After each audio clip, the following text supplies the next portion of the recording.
Assalamualaikum warahmatullahi wabarakatuh. Nama saya Hoiria Fidatul Ulfah, NIM 33. Di sini saya sebagai perwakilan dari kelompok 2 akan mempresentasikan tentang hasil diskusi dari kelompok kami, yaitu tentang asuhan keperawatan HIV/AIDS pada anak dan remaja. Nah, sebelumnya kita harus tahu dong, apa sih HIV/AIDS itu? Jadi, AIDS atau yang singkatan dari Acquired Immunodeficiency Syndrome itu adalah infeksi yang disebabkan oleh Human Immunodeficiency Virus. Jadi HIV ini adalah virusnya dan AIDS ini adalah penyakit yang disebabkan oleh HIV. Nah, HIV ini akan menyebabkan suatu penyakit yang akan menyerang sel-sel kekebalan tubuh.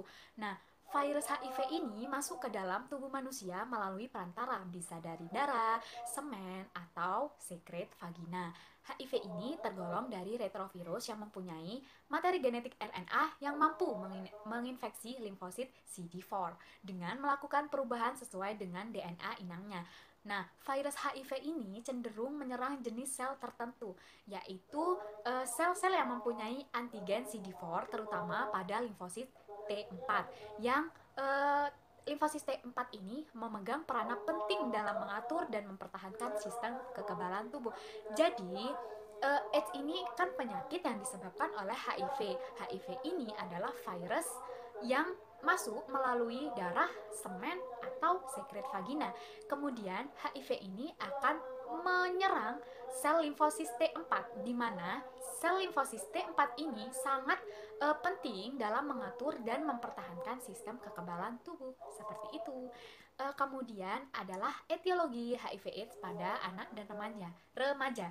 Jadi, AIDS ini disebabkan oleh virus HIV. HIV ini adalah virus sitopatik yang diklasifikasikan dalam famili Retroviridae dengan subfamili Lentivirinae dengan genus Lentivirus. Dan HIV ini termasuk virus RNA dengan berat molekul 9,7 kilobases. Struktur dari virus ini terdiri dari lapisan luar atau yang biasa disebut dengan envelope yang terdiri atas glikoprotein GP120 yang melekat pada glikoprotein GP4. Nah, di bagian dalamnya lagi terdapat lapisan yang kedua yang terdiri dari protein P17 dan setelah itu terdapat inti pada virus ini yang dibentuk oleh protein P24.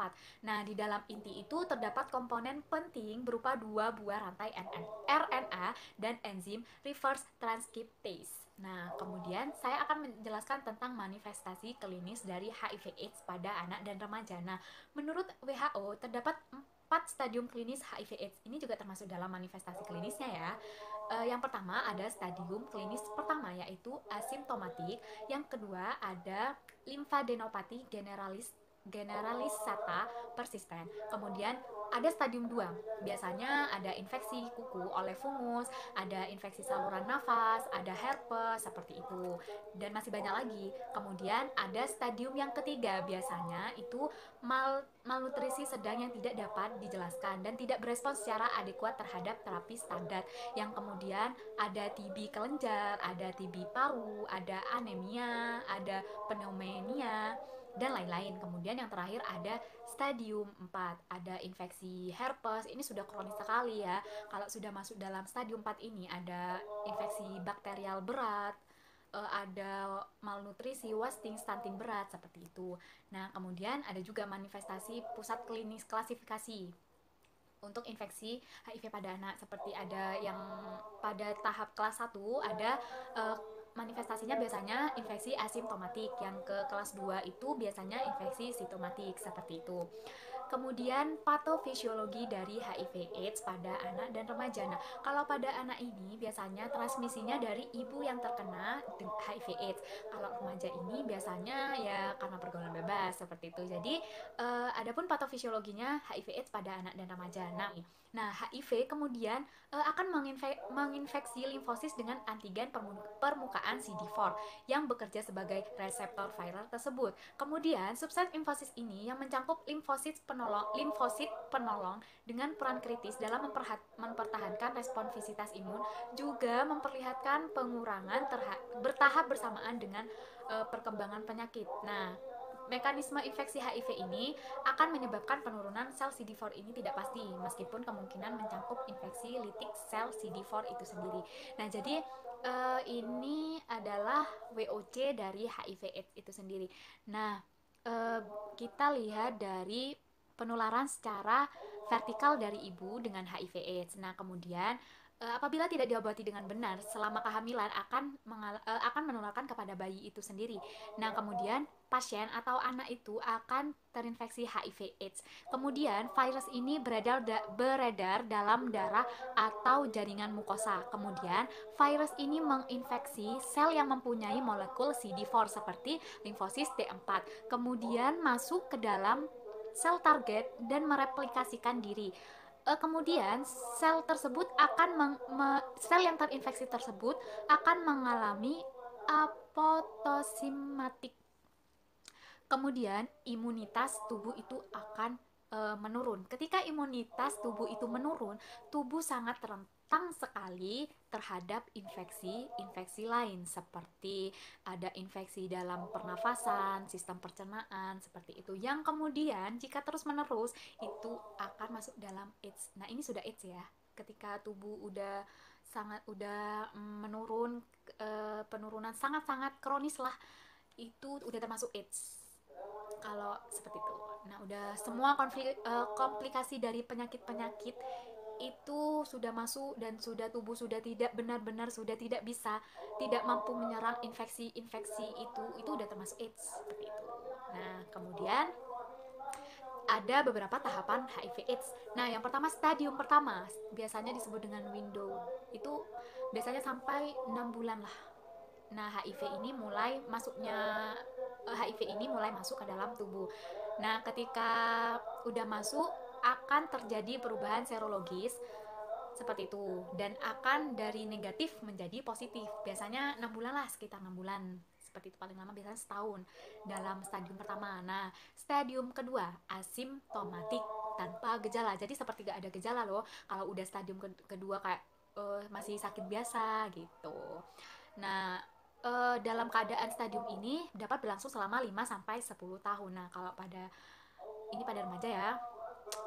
Kalau pada bayi itu tidak mungkin 5-10 tahun. Karena antibodi bayi itu belum terbentuk, belum sempurna terbentuknya. Jadi sangat rentan sekali, cepat gitu kalau pada bayi. Nah, kemudian ada stadium ketiga. Ini saya yang pada remaja ya. Kalau pada bayi seperti yang saya jelaskan tadi, kalau bayi lebih cepat karena antibodi bayi itu belum sempurna. Kemudian stadium ketiga ini sudah mulai terjadi pembesaran kelenjar limfe secara menetap dan sudah mulai merata, sudah mulai ada gejala-gejala timbul. Kemudian stadium keempat, tahap AIDS. Sudah jadi pada tahap AIDS ini penyakit itu sudah mulai masuk, sudah terinfeksi, sudah banyak sekali penyakit dan ini sudah tidak bisa disembuhkan ya, hanya bisa dikontrol. Untuk penularan HIV/AIDS pada anak dan remaja, kalau pada anak itu HIV/AIDS penularannya dari ibu yang terinfeksi. Kalau pada remaja bisa dari kontak seksual, seks bebas, seperti itu.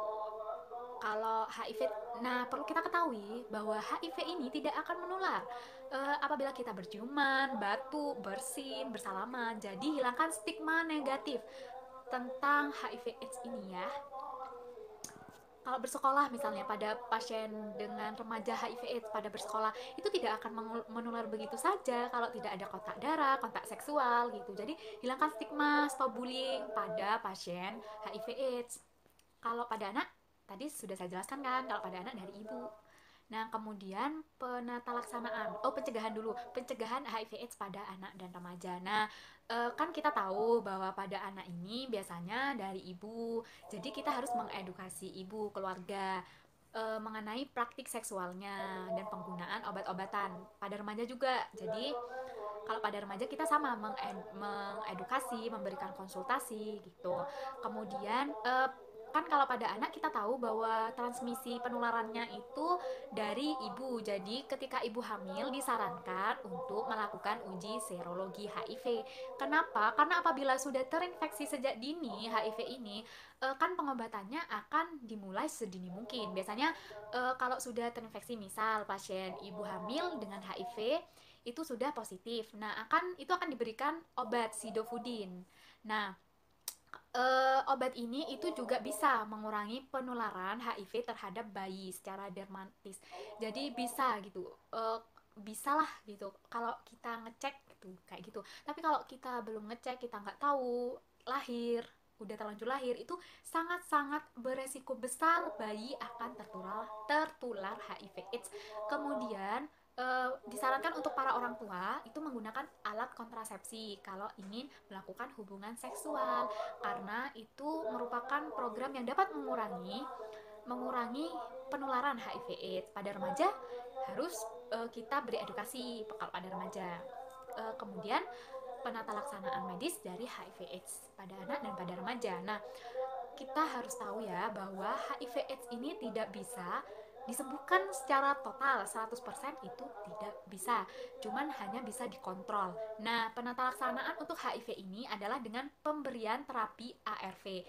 Terapi ini berfungsi untuk mencegah sistem imun semakin berkurang yang beresiko mempermudah timbulnya infeksi oportunistik. Jadi pencegahan, ya seperti yang saya bilang tadi, hanya mengontrol, tidak menyembuhkan secara total. Dan saya akan memberikan dosis pemberian terapi ARV seperti yang di screen kita tahu, seperti itu dosisnya bagi anak.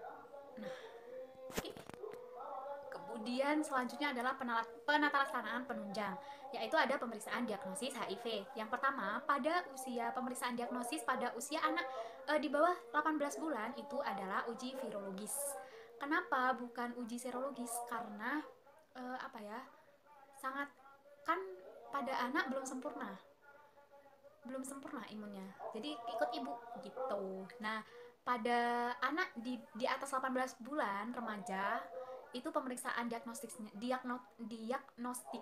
itu ada uji serologis dengan 3 tes sekuensial reaktif. Yang pertama ada rapid test, yang kedua ada EIA, yang terakhir ada metode Western blot. Nah, pada metode Western blot ini di Indonesia itu sudah tidak direkomendasikan oleh pemerintah karena kurang efektif. Seperti itu. Nah, kemudian ada konseling dan tes HIV sebagai pintu masuk untuk pencegahan dan pelayanannya. Seperti ini ya. Konseling dulu pada petugas, kemudian sama petugas dites, diberikan hasilnya seperti itu. Kemudian apabila positif itu harus melakukan pengobatan terapi HIV. Nah, sekian dari presentasi dari kelompok kami. Kurang lebihnya mohon maaf. Wassalamualaikum. Dadah.